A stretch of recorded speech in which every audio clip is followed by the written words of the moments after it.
All right, the Communist Party of China. We will start with that one in our look at the party state.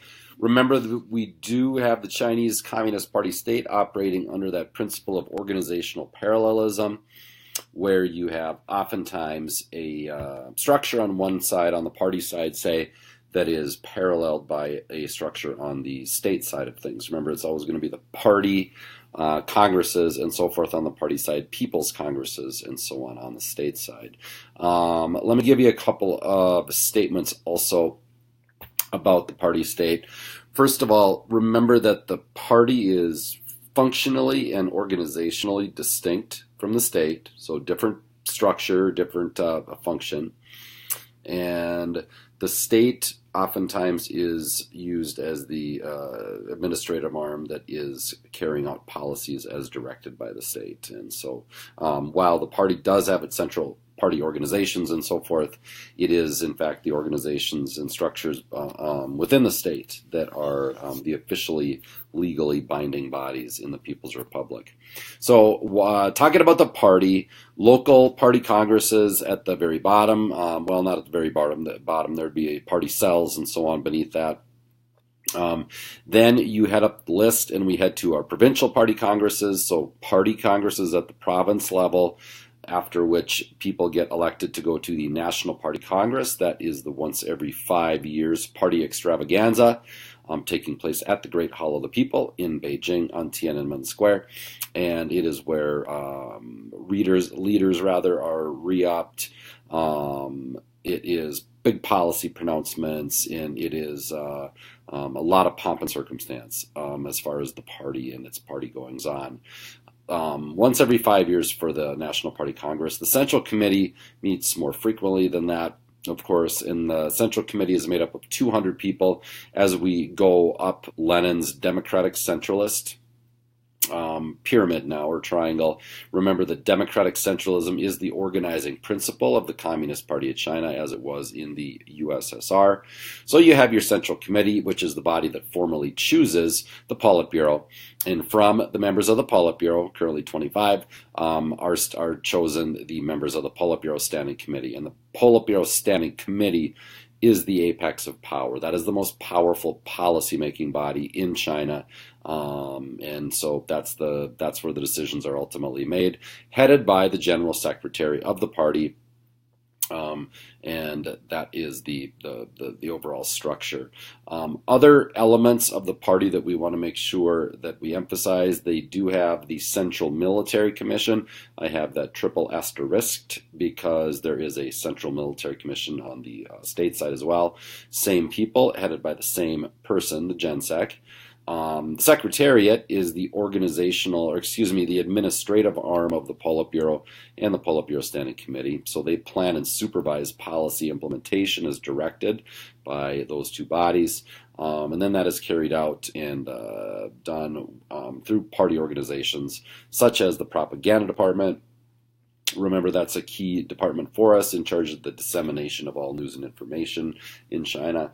Excuse me. It is staffed by thousands and thousands and thousands of people at the levels like we talked about in class, where you have people on message boards and on social media scouring for controversial topics like the Falun Gong and the Tiananmen Square, etc.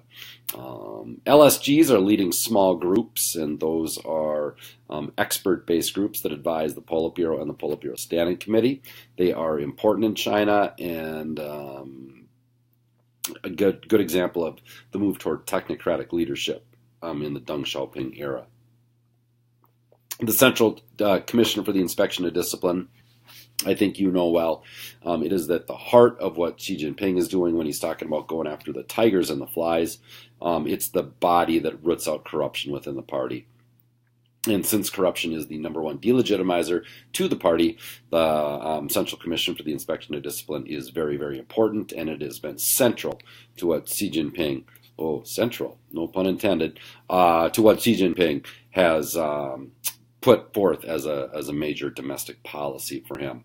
So that's the party side. And if we move to the state side, Executive branch wise, the president is the head of state in China, and the president now serves, and we may as well do the normalization pieces now. Normalization pieces are since the Jiang Zemin to Hu Jintao transition in 2002, they've really been adhered to, where the president will serve as, the GenSec serves as president. That is one. The GenSec also serves as head of the Central Military Commission. And then the other two normalization elements that have been modified, if not just done away with by Xi Jinping, involve the fact that there were mandatory retirement ages, age 68, and the two-term limit for the top leadership, and that has, of course, been voted down and ignored in the other case. So the premier of China is the prime minister, serves as head of government, runs the government through the Chinese cabinet, which is referred to as the state council. Below them, then, you have your various ministries, the bureaus, and your Chinese bureaucracy. Xinhua is the state-run media that we have referenced quite a bit, and so keep that in mind when you're talking about censorship and you're talking about lack of independent media. I've mentioned the Central Commission, the Central Military Commission on the party side. Generally, it's been the same 11 people in the last handful of governments, I should say. And then in the executive branch, you also have provincial and local people's governments, where you have provincial executive heads, local government heads, to go along with provincial party heads on the other side, and local party heads. From a legislative standpoint, remember that at the local and village Congress level, that is where elections take place in China. It's the only place in China where people get to vote on their own leadership. After that, it's all within the state hierarchy. It goes up to local people's congresses, to the provincial level, and eventually to the National People's Congress, which is the annual meeting of roughly 3,000 delegates in Beijing. And it constitutionally, so again, the phraseology for us, constitutionally, the National People's Congress is the highest organ of state power in China. So not the top policy-making body. Remember that goes to the Politburo Standing Committee. Constitutionally, the highest organ of state power is the National People's Congress. They choose the president, and they essentially rubber stamp a whole bunch of stuff that Xi Jinping wants done now. Judicially in China, no judicial review. The use of code law. The courts very much lack independence with an extremely high conviction rate. The rule of law is very weak, as we've seen with a ton of examples in the unit. They do have a top court in the form of the Supreme People's Court, along with local level courts and so forth.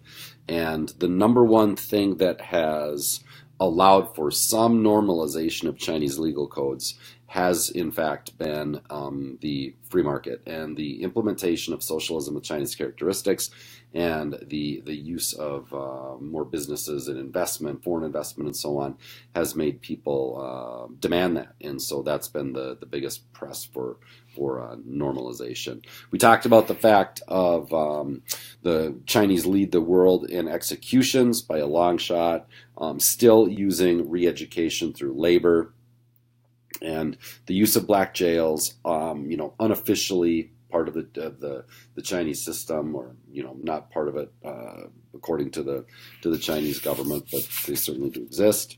All of that part of the Chinese judiciary.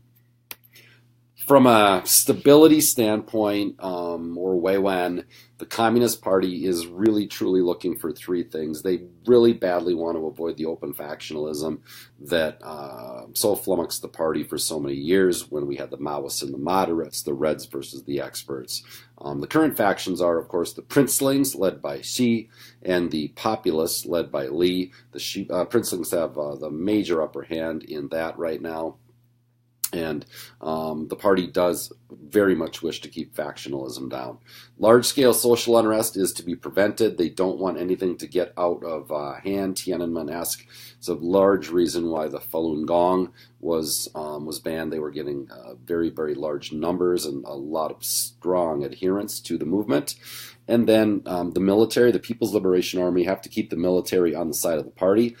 And that is something that the party does through lots of economic ties, lots of throwing money at the military, making sure that the PLA remains loyal to the party.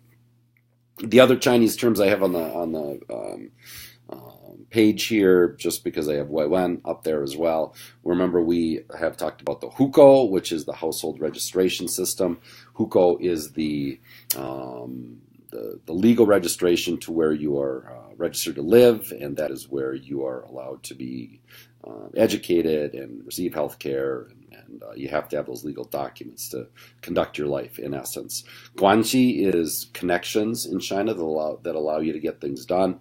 You have to tie Guanxi to a lot of corruption because the people with the most connections get the most favors, and a lot of times that does involve money and so forth. So the Guanxi is a big deal, and just part of life. And then we have the Danwei, which was the work unit during the Mao years, and that was the work unit was the group you were assigned to, and that provided essentially the Iron Rice Bowl with housing, employment, education, childcare, and so on. Modern trends in the party, very important to understand all these and be able to apply them in terms of what we talked about in class. The party is no longer achieving legitimacy through ideological means. It has been through economic growth, ever really since Deng's reforms took off. They've also used nationalism, and they continue to do so. And, you know, the mantra, never forget national humiliation, is meant to appeal to Chinese fervor as far as how the century of humiliation played out, along with the Japanese invasion. And the nationalism piece today can involve anything from the use of anti-Americanism to anti-Japanese, anti-Tibetan, anti-Taiwanese, anti-Hong Kong even. There's all sorts of things they can use. We've talked about the shift from revolutionary to technocratic politicians during Mao's time. Yes, they wanted rather strong Maoists, people who had taken part in the Long March and so on. That has shifted now to more expertise-based, although we've seen the princelings come in, and many of whom are also highly educated, though. Limited expansion of individual freedoms, so they have allowed, you know, individuals to vote at the village and local People's Congress level in the last several decades. We've also had the loosening of the hukou system, loosening of the one-child policy, or in essence, elimination of the one-child policy, and an orderly transition of power. And that was the first real orderly transition was Zhang to Hu in 2002, and then again from Hu to Xi in 2012. And that's why the arrest of Bo Xilai, Bo Xilai's wife, and subsequent arrest of Bo Xilai was such a happening, and for the party they had to have an orderly transition of power. They couldn't do that with Bo Xilai having had his wife arrested for the murder of Neil Haywood. From a challenge standpoint of the Communist Party today, post-Deng era really now is there's not a universal social benefit umbrella, and so they have tried to tackle that, especially in rural areas where the development has just not benefited the population as much. Wen had his new socialist countryside in the middle of Hu and Wen's tenure to try to shore that up a bit. The second bullet's really important too, the redefinition and managing of the boundaries of freedom. As the Chinese Communist Party has given their people more freedom economically and so forth, and then you have that question of where do the boundaries stop and how much do you give? And think back to what we talked about with Deng and Democracy Wall. He let Democracy Wall be up and flourish for a while until the fifth modernization was too much, and then they shut the door on that. So it's a constant dance by the party. Containing corruption, third bullet on here, that is very critical to the party. Like I've said, it's the number one delegitimizer, and the Central Commission for the Inspection of Discipline is theoretically all over that. We know that Xi has used that body to go after a great number of his political enemies, or rivals, maybe, perhaps I should more accurately say. Preservation of the environment, it is a challenge, and it is the environmental degradation brought about as part of the industrial revolution China has gone through is first the economy, then the environment. We've talked about the phrase, and it is causing all sorts of social protests and concerns amongst the people. It's very evident. And the Communist Party has tried to tackle that. The use of the Three Gorges Dam to try to provide hydroelectric power, the banning of cars on roads on certain days, the shuttering of coal-fired power plants, and the increased use of green energy.